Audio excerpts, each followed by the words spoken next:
tidak ngasih apa itu namanya, tidak ngasih ucapan terima kasih kalau tidak salah yang seperti kita baca di dalam gugatannya yang sudah diupload di SIPP itu tadi.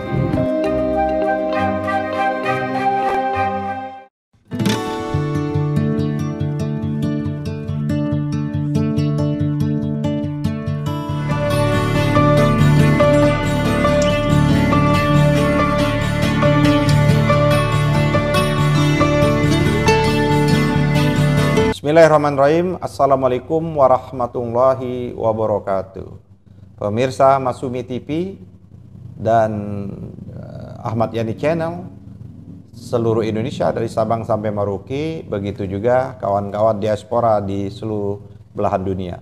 Kita ketemu lagi hari ini untuk membahas hal yang cukup menarik, sebagaimana asumsi atau prediksi pada waktu itu ada gugatan seorang mahasiswa yaitu Almas Kibiru yang mengajukan gugatan ke Mahkamah Konstitusi, yaitu dalam perkara yang terkenal. Perkara itu dicatat oleh sejarah, saya kira akan dicatat oleh sejarah dan akan menjadi pelajaran pembahasan terus-menerus dan sepanjang adanya Republik Indonesia ini, yaitu tentang gugatan terhadap pasal-pasal yang menjadi syarat untuk menjadi calon presiden dan calon wakil presiden, yaitu tentang batasan umur minimal.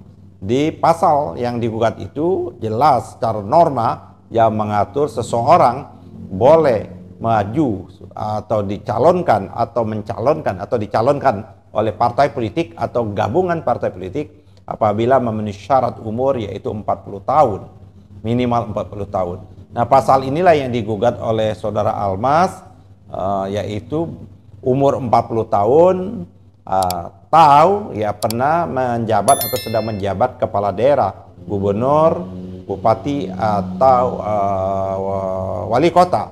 Yang padahal banyak lagi gugatan-gugatan yang pada tidak hanya perkara nomor 90, ada 4 perkara yang semuanya ditolak oleh Mahkamah Konstitusi, yang sama-sama kita ketahui ditolak Mahkamah. Tapi untuk perkara gugatannya seorang yang namanya Almas, ya kan, ini dia dikabulkan. Yang ini yang menjadi heboh, yang ini juga menjadi pemicu gerakan-gerakan intelektual, gerakan pejuang demokrasi, pejuang kedaulatan rakyat, termasuk diantaranya yang baru kita bahas tadi, yaitu surat petisi baik dari UGM maupun dari UI. Tapi sebelumnya ada pada waktu yang bersamaan ada petisi Juanda. Pada waktu yang bersamaan Gunawan Muhammad yang sampai menangis di televisi tentang betapa prihatin dan ironisnya atas keputusan Mahkamah Konstitusi yang akhirnya yang seolah-olah menjadi jalan, menjadi laluan bagi Gibran bisa melenggang menjadi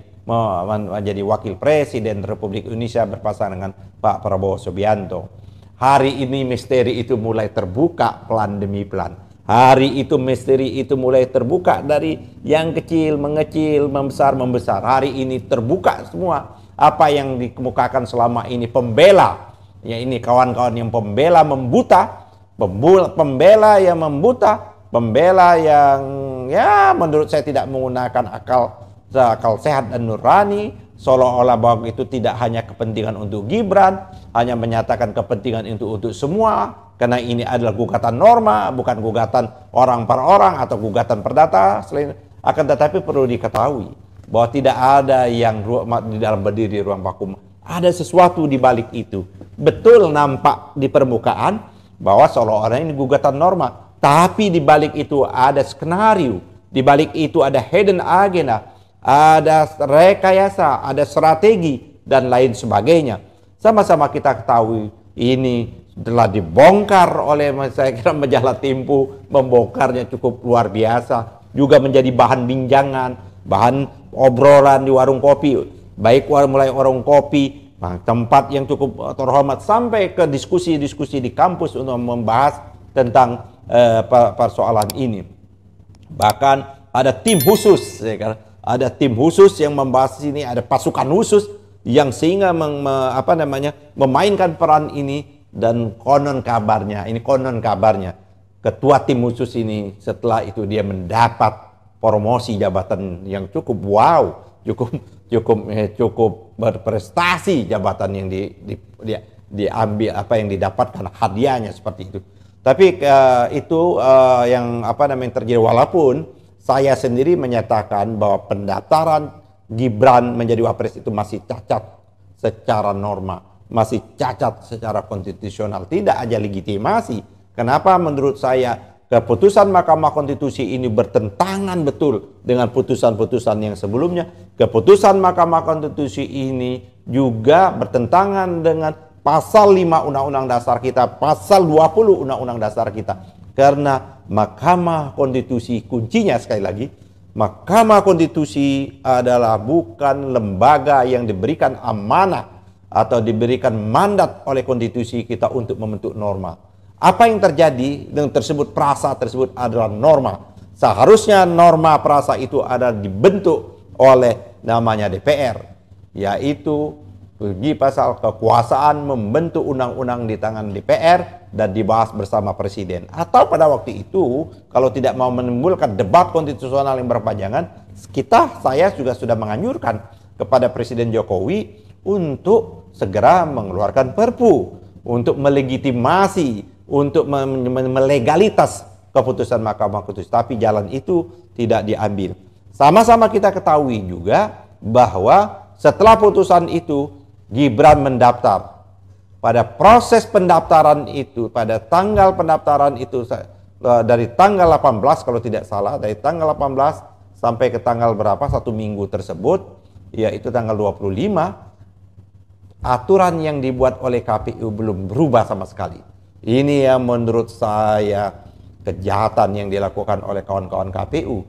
Dia melanggar aturan yang mereka buat sendiri. Berbeda dengan kami pada waktu mendaftar sebagai calon peserta pemilu pada waktu itu. Kami tidak diterima dengan alasan, walaupun alasan yang masih menurut kami lemah, masih alasan yang bisa diperdebat. Berbeda dengan alasan yang dilakukan terhadap Gibran, alasannya tidak ada perdebatan sama sekali.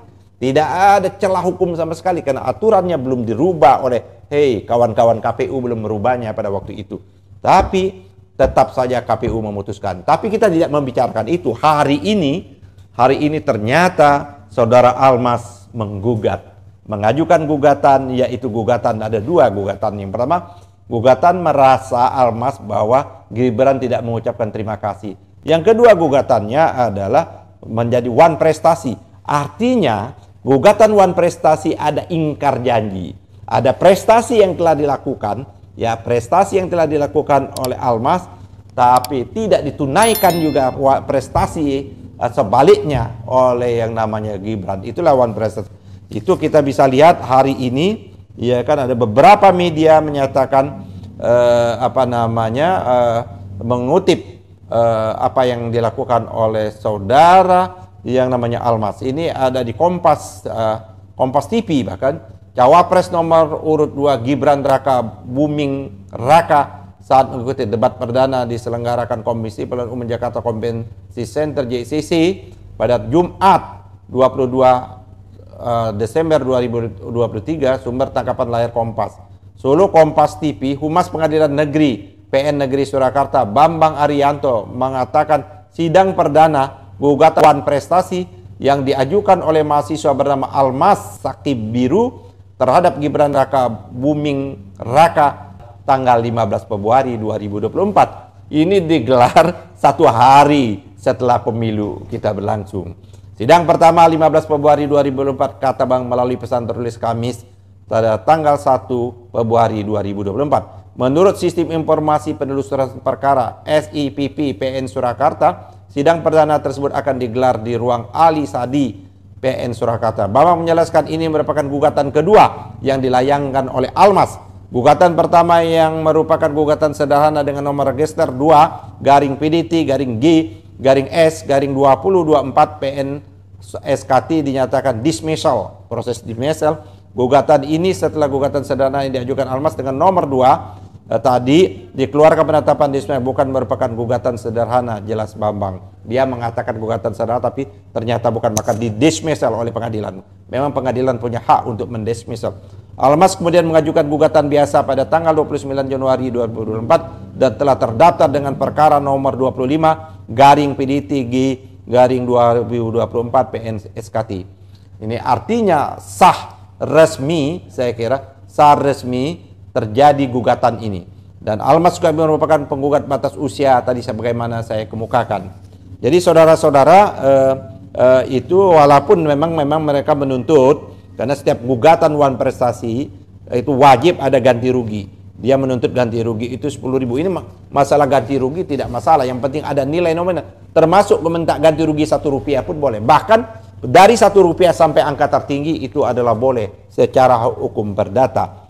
Oleh karena itu saudara-saudara, ini misteri sudah mulai terbuka. Ternyata Gibran melakukan tindakan wan prestasi atas tindakan dan perbuatan hukum yang diajukan oleh Almas Sakibiru di Mahkamah Konstitusi. Artinya klop selama ini saya kira akhirnya tidak ada perdebatan bahwa memang keputusan kita menyatakan keputusan perkara nomor 90 itu adalah memang jalan untuk Gibran maju sebagai calon wapres, dan ini berpasangan dengan yang namanya Pak Prabowo Subianto.